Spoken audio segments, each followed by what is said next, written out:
वाले बताते थे कि उनके साथ भी जबरदस्ती उनको उठा के लेके गया, रात भर रखा, सुबह छोड़ दिया जाता। बंगाल के संदेश खाली से बेहद खौफनाक दृश्य सामने आ रहा है। बेहद चौंकाने वाली मामला सामने आ रहा है। लेकिन बंगाल सरकार ममता बनर्जी चुप्पी साध कर बैठी हुई है, क्योंकि उन्हीं के कार्यकर्ता टीएमसी जो कार्यकर्ता हैं, उनके द्वारा महिलाओं को बंधक बनाकर उनके साथ में जो घिनौना कार्य किया गया है, काफी निंदनीय है और उनके साथ में बेहद खौफनाक घटना को अंजाम दिया गया है। लेकिन ममता सरकार चुप्पी साध कर बैठी हुई है, क्योंकि उनकी ही कार्यकर्ता हैं। आज जितने जो हैं अपोजिशन पार्टी के नेता जैसे राहुल गांधी हुए, अगर बीजेपी शासित प्रदेश में कुछ घटना घटता है तो सबसे पहले बोलते हैं।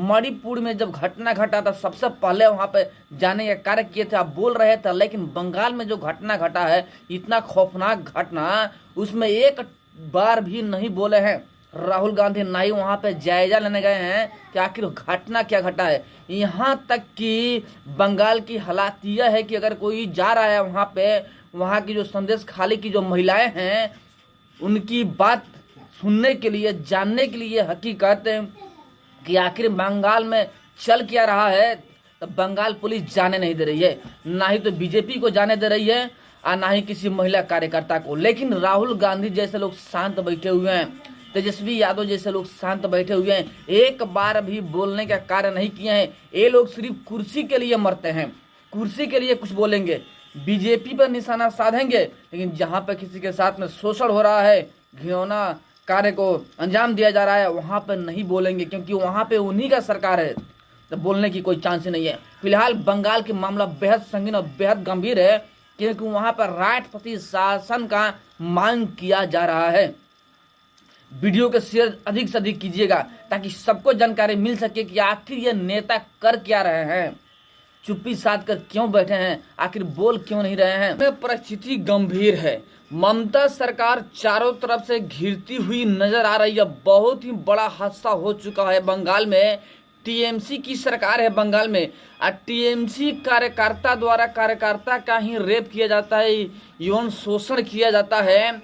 महिलाओं के साथ में मीटिंग के नाम पे यौन शोषण किया जाता है, संबंध बनाया जाता है, हाथ पैर तक तोड़ दिया जाता है। यहाँ तक कि उनके जो हस्बैंड हैं, उन्हें कुछ नहीं बताने को कहा जाता है। बताने जाने पर जान से मारने की धमकी भी दिया जाता है। इस वक्त बंगाल की हालत बद से बदतर हो चुकी है। मामला बेहद संगीन और गंभीर है। वहाँ पे धारा 144 लागू कर दिया गया है और राष्ट्रपति शासन लागू करने की मांग भी की जा रही है। मामला कौन सी है, कहाँ की यह घटना है, सारी जानकारी आपको देंगे। वीडियो में अंत तक बने रहिएगा। नमस्कार, आप देख रहे हैं यूथ इंडिया एनटीवी, मैं हूं आपका दोस्त राजा पांडे। ममता सरकार यानी कि टीएमसी बंगाल में हालात बद से बदतर हो चुकी है। कोई नई बात नहीं है बंगाल में आए दिन हमेशा कुछ न कुछ बड़ा घटना होते रहता है और निरंकुश शासक की तरह ममता बनर्जी बनी रहती है और लोगों पर अत्याचार करती रहती है। टीएमसी के कार्यकर्ता द्वारा जो औरत हैं वहाँ की, जो कि कार्यकर्ता हैं, उनके साथ में यौन शोषण भी किया जाता है और उनके हस्बैंड को मना किया जाता है कि कुछ कहने को नहीं, वरना जान से मार दिया जाएगा। वहाँ पे इस प्रकार की घटना घटता है कि कुछ कोई कर ही नहीं सकता है। शाहजहां शेख जो कि टीएमसी के बहुत बड़े नेता हैं, उनके द्वारा औरतों के साथ में ज्यादती किया जाता है। इस पे बोलने पे हाथ पैर भी तोड़ दिया जाता है। तो प्लीज वीडियो के शेयर कीजिए, सारी जानकारी आपको बताएंगे कि घटना कहाँ की है। वीडियो के शेयर कीजिए और वीडियो के अंत तक बने रहिएगा। और अभी तक आपने हमारे चैनल को सब्सक्राइब नहीं किया है, प्लीज लाल बटन दबाइए और चैनल को सब्सक्राइब कर लीजिए, लाइक कर दीजिए और बेल के आइकन को प्रेस जरूर कीजिएगा, ताकि टाइम टू टाइम न्यूज़ का अपडेट आप तक पहुँचता रहे। जो पहले से ही हमारे चैनल को सब्सक्राइब कर रखे हैं, उनको दिल से धन्यवाद। चलिए वीडियो में आगे बढ़ते हैं और आपको बता दें हम कि टीएमसी ममता बनर्जी की सरकार है। टीएमसी कार्यकर्ता द्वारा गठित सरकार है ममता बनर्जी का, जो कि अपने निरंकुशता के लिए जानी जाती है। एक हिंदू होते हुए भी मुस्लिमों के पक्ष में होती है, हिंदुओं के कट्टर विरोधी करती है ममता बनर्जी। यहाँ तक वहाँ पे मुसलमान जनसंख्या इस कदर से खौफनाक बन चुकी है कि अपने ही देश भारत में रह करके भारत के खिलाफ षड्यंत्र रचते हैं और ममता बनर्जी देखती रहती है, क्योंकि वहाँ पर रोहिंग्या मुसलमान है और बांग्लादेशी मुसलमान है। क्योंकि हिंदुस्तान के मुसलमान हिंदुस्तान के खिलाफ कभी षड्यंत्र रचते ही नहीं है। ये सब रोहिंग्या और बांग्लादेशी हैं जो कि हिंदुस्तान के मुसलमानों को बदनाम करने का कार्य करते हैं। वहाँ पे शेख खालिद द्वारा बेहद संगीन घटना को अंजाम दिया गया है। कहा जा रहा है कि शेख खालिद रात में मीटिंग के लिए बुलाते थे जो लेडीज कार्यकर्ता है उनको, कि मीटिंग है आप आइए, और मीटिंग के द्वारा बुला करके उनके साथ में यौन संबंध बनाते थे, शारीरिक शोषण किया करते थे और धमकी भी देते थे कि बाहर जाके बताना नहीं है वरना जान से जाओगी। यहाँ तक कि उनके जो हस्बैंड होते हैं उनको भी मना किया जाता है कि अगर आप बाहर जाके इस बात को लीक करते हैं तो आपको जान से मार दिया जाएगा। अब सोचिए टीएमसी के अंदर कितना बड़ा गुंडा पल रहा है। बंगाल में आए दिन ऐसा खबर सामने आता है कि टीएमसी जो कार्यकर्ता है उनके द्वारा कुछ ना कुछ किया गया है। कभी बीजेपी वालों का टांग पैर तोड़ देते हैं, कभी ईडी जाती है जांच करने तो ईडी को ही मार के भगा देते हैं, जान से मारने को धमकी देते हैं। इस कदर बेखौफ हो चुकी है टीएमसी कार्यकर्ता बंगाल में, जो कि ममता बनर्जी की सरकार है। अब यहाँ पे जो शोषित परिवार हैं, अभी तक तो मामला सामने आ नहीं रहा था, लेकिन अब जाके मामला सामने आ चुका है। जो शेख खालिद है उनका मामला सामने आ चुका है और लेडीजों के अंदर में एक भावना जग गया, जिसकी वजह से वो मीडिया के सामने आना शुरू कर दिया और हकीकत बताना शुरू कर दी। पहला आप सुनिए जो कि वहाँ की जो माल की महिला है जिनके साथ में शोषण किया गया है, जायती किया गया है, किस प्रकार से खालिद वहाँ की महिला कार्यकर्ता के द्वारा में यौन संबंध बनाते हैं और उनको धमकियाँ देते हैं। पहले ये वीडियो सुनिए उनके मुख से, जो कि वहाँ के शोषित परिवार है, शोषित महिलाएं हैं, सुनिए क्या बोल रही हैं। वाले बताते थे कि उनके साथ भी जबरदस्ती उनको उठा के लेके गया, रात भर रखा, सुबह छोड़ दिया जाता था। हमें भी बोला गया था कि 12 बजे मीटिंग है, जाना पड़ेगा, हमने कभी गए नहीं है। हाँ, वो लेके जाता था। अब देखो कमरे के अंदर क्या होता है वो तो हम डिटेल्स में बता नहीं सकते, लेकिन वहाँ पर मामला गंभीर है। किस कदर वहाँ की जो महिलाएं हैं टीएमसी कार्यकर्ता के उनके साथ में यौन शोषण किया जाता है। अब इस पर भड़की है जो वहाँ के महिला समाज सेवी हैं, वहाँ पर जाना चाहती हैं मामला देखने के लिए, तो वहाँ की जो बंगाल पुलिस है वो जाने नहीं दे रही है। बीजेपी के कार्यकर्ता जाने की कोशिश कर रहे हैं, उनको भी जाने नहीं दे रही है। अत्याचार हो गया है बंगाल में। अत्याचार का शासन करने वाली बांग्लादेशी है यह ममता बनर्जी, बांग्लादेशी ही है या रोहिंग्या है, क्योंकि अगर हिंदुस्तान की होती तो हिंदुस्तान के खिलाफ षड्यंत्र नहीं रचती। इस बांग्लादेशी औरत ममता बनर्जी को भारत से बाहर हटा देना चाहिए, लेकिन पब्लिक एक जब तक होगी नहीं बंगाल की, जब तक ऐसी सरकार हटेगी नहीं।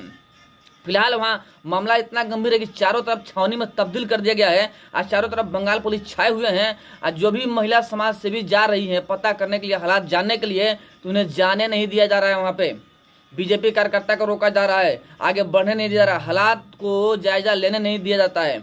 लेकिन यहाँ पे राहुल गांधी जैसे लोग नहीं बोलेंगे, कभी नहीं बोलेंगे, क्योंकि उन्हीं की सरकार न है, उनकी गठबंधन की सरकार बनी हुई है, वो बोलेंगे ही नहीं।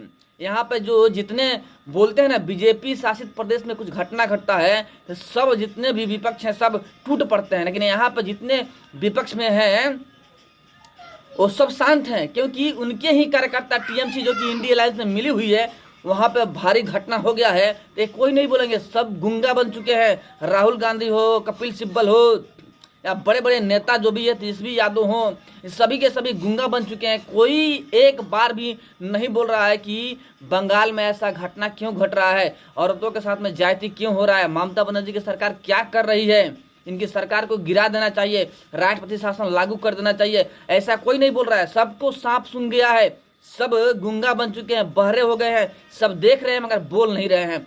यानी उनकी शासित प्रदेश में अगर कुछ होता है तो कुछ नहीं बोलेंगे, सिर्फ और सिर्फ बीजेपी को टारगेट करते हैं, समाज को बचाने का कोई कार्य नहीं करते हैं।